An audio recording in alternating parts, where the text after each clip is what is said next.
Hoje nós vamos falar de um filme que é muito lembrado pelo seu plot twist. Oi, eu sou Carol Sandoyam e hoje nós vamos dissecar, analisar aqui como foi construído o plot twist em O Sexto Sentido. Se você está nesse canal há algum tempo, você deve se lembrar que ano passado eu fiz um vídeo aqui que deu bastante repercussão no canal sobre plot twist. O que é plot twist, como constrói um plot twist, quais são os principais recursos para construir esse plot twist. Inclusive, se você estava aqui nesse canal nessa época e já assistiu esse vídeo, comenta aqui embaixo, eu fui, eu tava. Mas, se você não assistiu, não tem problema, porque eu vou deixar aqui nos cards. É, inclusive, um ótimo vídeo para complementar esse aqui. E lá eu falo uma coisa que eu quero que vocês tenham em mente e que vai servir como base, né, para todos os vídeos que eu quero fazer, porque sim, eu quero fazer uma série de vídeos sobre plot twists. É que, tudo bem, a gente tem uma série de recursos que são sempre usados, mas não é uma fórmula. Porque se funciona como uma fórmula, o público tende a se surpreender menos. Então, eu quero aqui propor um espaço de estudo para a gente pensar junto sobre como esses plot twists foram construídos, né? E dissecar, ver como esses roteiristas eles construíram essa grande virada. E isso é muito legal, assim, porque a gente vai ver que existe ali certos recursos, mas cada roteiro vai trabalhar de uma forma. E eu não poderia fazer essa série de vídeos sem começar por quem? Por Sexto Sentido. É inegável que o Sexto Sentido marcou a história do cinema, que ele tá até hoje nas nossas mentes, eu vejo gente morta. E aqui nós vamos entender como que a gente consegue chegar até o final de um filme e depois se tocar que tudo que a gente estava vendo não era exatamente o que a gente estava vendo, mas era, entendeu? E se você, assim como eu, também ama um filme de grandes reviravoltas, não se esquece de se inscrever aqui no canal se você não for inscrito ainda e ativar esse sininho, porque é o quê? O YouTube te lembra que tem vídeo. Tem vídeo sobre o plot twist. Pois é, eu vejo gente morta, deve ser uma das frases mais famosas do cinema, com muitas piadinhas, mas o fato é como que a gente não percebeu aquilo, sendo que ele estava dizendo pra gente, logo ali no midpoint do filme, ele já dizia pra gente que ele via gente morta, gente. Ele estava contando a real do filme pra gente. Tanto é que um dos produtores falou, cara, o pessoal vai descobrir. Nessa hora já era. E aí, quando eles fizeram os testes, né, que outras pessoas assistiram ao filme, todo mundo realmente se surpreendeu. Porque na história, a gente é conduzido a interpretar a história, né? A gente acha que a gente está assistindo a história de um psicólogo infantil, né? O Malcolm, que ajuda o Cole, que é um menino que tem problemas ali psíquicos, que chamam ele de freak, e ele quer ajudar esse menino porque no passado ele tinha um caso que não foi muito bem resolvido. Em parte, é verdade que o filme é sobre esse psicólogo tentando ajudar a criança, né? Mas o filme é também sobre Cole, que é esse menino, que na verdade ele tem poderes ali paranormais, digamos assim, enfim. Ele vê gente morta e a gente morta que ele vê é o Malcolm. E ele também vai ajudar o Malcolm. É uma jornada também um pouco ali, uma troca de mentor. Se você olha para um lado da história, um pode ser o mentor do outro. É como se fossem dois lados da mesma moeda e isso é muito interessante porque o filme, ele ainda é engraçadinho, ele ainda faz piada. Pode ser que se você for muito jovem e se você já tiver, assim, entendido como funciona esse tipo de plot twist que o Sexto Sentido traz por meio de outros filmes, e você for assistir o Sexto Sentido pela primeira vez, talvez ele não faça tanto efeito, até porque muito provavelmente você deve ter até já recebido vários spoilers, mas é muito interessante a gente pensar, antes de falar do plot twist, no contexto. A gente sempre fala que o ano de 1999 foi um marco, assim, pro cinema, né? A gente vai ter vários filmes super icônicos, e é muito interessante a gente notar como esses filmes narrativamente mais ousados, eles dialogam também com as tecnologias que surgiam. Então, por exemplo, a gente tem ali a partir de 97 os DVDs. Isso estimulou o quê? A pessoa ter o cinema na casa dela. E o que isso fazia? O que isso mudava na experiência, né? A gente podia ver um filme várias vezes, putz, se a gente deixou passar alguma coisa, a gente pode ver de novo, sabe?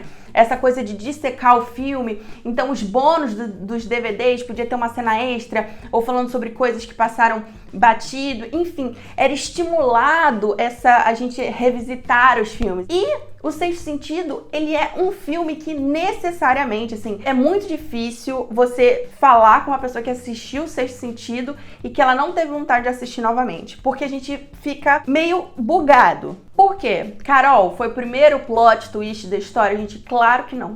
Eu já fiz vídeo aqui, inclusive, sobre o Dr. Caligari, 1920, que tinha plot twist. E aí é interessante porque quando a gente vai assistir O Sexto Sentido, a gente fala, putz, tudo que eu vi, na verdade, não era o que eu tava vendo. Que é um pouco o que acontece, por exemplo, com o Gabinete do Dr. Caligari, mais ou menos.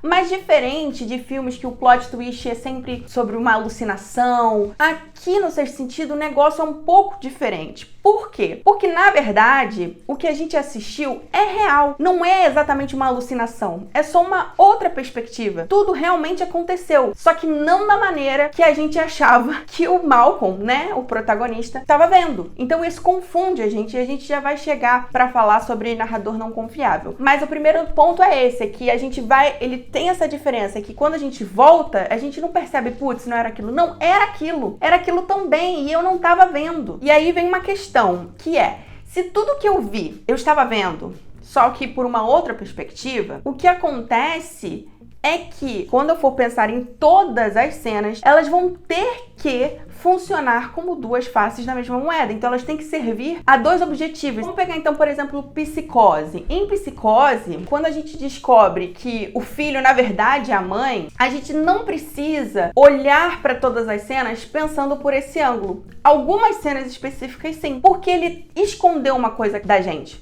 Ele não revelou aquilo. A gente não via a mãe em hora nenhuma. A gente via, tudo bem, uma silhueta, alguma coisa, mas não era necessário que eu criasse essa ambiguidade em todas as cenas. Porque geralmente era uma coisa que estava escondido. Aqui não tem nada escondido. Ele tá te mostrando tudo. E justamente por isso o trabalho é em dobro nesse sentido, né? Porque a gente tem que pensar dessa forma ambígua para todas as cenas. Mas eu acho que também aqui no Sexto Sentido a gente tem um elemento muito interessante, que é o plot twist, a surpresa, essa grande reviravolta, ela não vem de um elemento que tava de um mistério, uma coisa que estava escondida. O que acontece? Por exemplo, em Star Wars, a gente vai ter aquela cena também muito famosa do Darth Vader falando que é o pai do Luke. Isso é um grande plot twist, mas isso é um plot twist que eu vou chamar aqui, é um plot twist do conteúdo, né? Aqui no Sexto Sentido é a forma como esse filme é contado que a gente não sabia. E aí, pensando que o plot twist tá nisso, que a gente vai entender como tudo foi feito. Então esse filme, ele utiliza o narrador não confiável, que é aquele narrador que omite certas coisas, que nos distrai, né? Então, a gente, quando a gente tá assistindo, quando a gente vê o Malcolm, porque ele se vê como um ser humano, né? Tudo normal pra ele, pra gente tá tudo normal também. E é interessante porque ele vai meio que enganar a gente nos pontos de vista. Porque, por exemplo, o Malcolm, a gente vê o Malcolm como ele se vê. Depois a gente vai ter um ponto de vista do menino, vendo os fantasmas. E os fantasmas são totalmente diferentes do Malcolm. A gente nunca vai associar uma coisa com a outra, porque nas regras desse filme, os fantasmas são daquele jeito. Inclusive, é muito interessante também a gente pensar no próprio Malcolm e Cole como dois lados da moeda, que várias pessoas se perguntam, cara, quem é o protagonista desse filme, né? É o Malcolm? É o Cole? Eu acredito que o Malcolm, ele é o protagonista, ou seja, aquele que vai ser transformado, e o Cole, ele é o personagem principal, porque tem essa diferença, né? Porque ele move a história de certa forma, né? Então ele tá ali pra mover o plot. Tá, você já falou aí, você já explicou esse negócio do narrador não confiável, você já falou sobre essas diferenças todas, mas o que exatamente faz com que a gente fique totalmente cego? O que explica isso? E aí é muito interessante porque eu li um livro chamado Puzzle Films, eu vou deixar aqui. E nesse livro tem um capítulo especificamente tratando sobre isso, né? Desse efeito que a gente se sente um pouco cego em relação a essas coisas que estão acontecendo. O que causa isso, né? especificamente para o sexto sentido. E aí o autor vai falar sobre duas coisas, já de cara, que eu acho muito interessante. A primeira impressão é a que fica. E a segunda é, a nossa mente, ela não faz um esforço para enxergar algo totalmente diferente. Ela vai sempre na forma mais conservadora, né? Conservador no sentido de que já está estabelecido. Vocês lembram aquela brincadeira que tinha? Que era um desenho de uma mulher e aí ela era uma mulher mais velha. E aí você ela virava a mesma imagem, era uma mulher nova. Então, é meio que a nossa mente, quando bate o olho naquilo, ela não tá pensando numa imagem ao contrário, sem saber que existe outra imagem ao contrário. A primeira vez, você vai olhar e você vai ver só aquilo. E aí, voltando para esse primeiro tópico, que é a primeira impressão é a que fica, tem um exemplo muito legal que ele dá, que é o seguinte. Vamos supor que eu vou falar aqui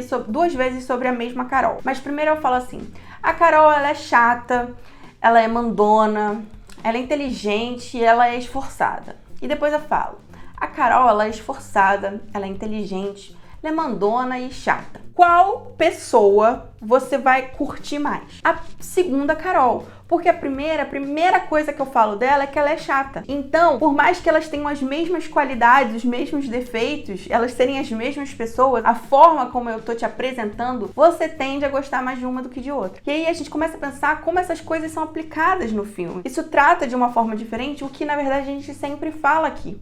Que os primeiros minutos de um filme, as primeiras páginas de um roteiro, elas definem a regra daquele jogo. Mas a grande genialidade aqui é justamente apresentar o que você quer que ela veja, para depois você reverter a história. E a gente pode já até começar a analisar essa primeira cena. Na verdade, não é nem a primeira cena, né? É a primeira sequência. O que acontece ali? A gente vai ter o Malcolm comemorando com a esposa dele, um agradecimento ali que ele recebe pelo serviço prestado. Então já é uma apresentação de personagem interessante, porque o que tá mostrando pra gente? Isso é um cara que se dedicou muito ao trabalho com aquelas crianças. E aí ele tá sendo reconhecido, que coloca ele numa posição de superior, assim. E por ele ser um psicólogo, a gente nunca vai presumir que é a realidade dele mesmo que é distorcida.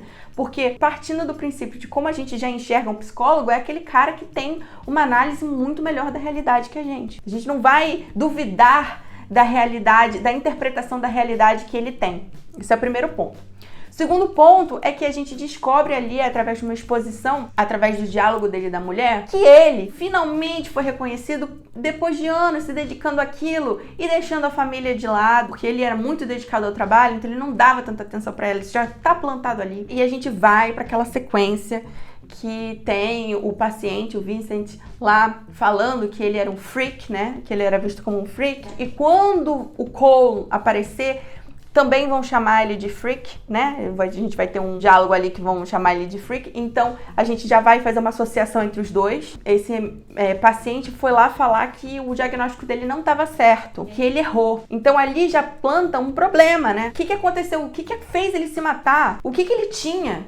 Onde que esse psicólogo errou? Já deu um objetivo para esse personagem, né? Pro protagonista, pro Malcolm. E aí tem uma coisa muito interessante, que inclusive, nesse capítulo que eu citei para vocês desse livro, o autor também faz um comentário interessante para falar de como corta, né, pro Malcolm conversando com o Cole. Porque a gente vai ter ali uma passagem de tempo. E aí eu também fiquei pensando nisso, né? Quando a gente tem uma cena de que o protagonista, ele tá em um certo perigo, ou quando ele é atingido, a gente acha que, ou a gente vai ver a outra cena das pessoas lidando com aquilo, né, de alguma forma, se você tem uma passagem de tempo, ou se é uma passagem de tempo, a gente vai ver que o protagonista tá bem, que ele se recuperou bem. Então, a nossa própria experiência com o filme já nos leva para esse lugar. Passou o tempo, ele tá bem. E aí, ao invés de a gente ficar pensando, putz, será que ele tá mesmo vivo? Não! A gente se envolveu com ele, o cara finalmente foi reconhecido, foi baleado, passou por um trauma ali, tá? As nossas emoções são mexidas no sentido de, meu Deus, que bom, sobreviveu. E aí,